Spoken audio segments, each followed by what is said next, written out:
er rosa lélegir og ég hef heyrt og ég hef séð að margir eru aðeins í vandræðum með þannan. Og ég held að sé af því að bustin er bæði svona frekar lítill og grannur og ég er vön svona stórum feitum bustum og það er rosa mikið efni sem kemur með bustanum. Þannig að þegar ég er að setja á mig þá þurrka ég af bustanum og ég þurrka alveg svolítið mikið af bustanum.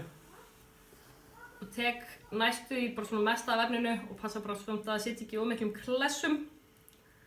Og setja það svo á mig þegar ég er búin að taka af þá fyrsta lag. Og þá klessist hann ekki eins mikið eins og hann gerir ef maður tekur bara beint eða allavega hann gerir það hjá mér. Og af því að það eru trefjar í honum er hægt að byggja hann upp. Þannig að ef ég vil rosa stór og mikil augnhár þá set ég svo bara aftur ofan í og þá tek ég meira af efni. Þá er ég búin að byggja smálag á augnhárin. Og svo er bara hægt að setja annan lag, maður þarf að passa að leyfa aðeins að þorna á milli. Og þá fær maður ennþá svona meiri lit og stærri augnhár.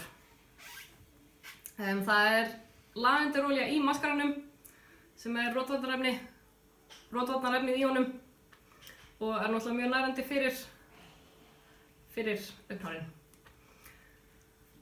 Já, þannig að þetta er hérna... Já, ætla tala um hann ef ekki vatnsheldur.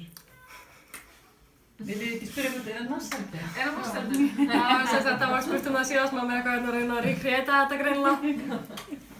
Nei, hann er ekki vatnsheldur. Allar vatnsheldarvörur innihalda efni sem eru ekki góð fyrir okkur. Til þess að gera það vatnsheldar þá þarf að setja kemísk efni í þá sem er eitthvað sem ég persónulega vil ekki svo setja á augun mín. Þannig að ef eitthvað var að velta því fyrir sér, eins og þú. Ok. Já, það er ekkert voðalega mikið lykt á honum. Þetta er minn, hérna er sýnis.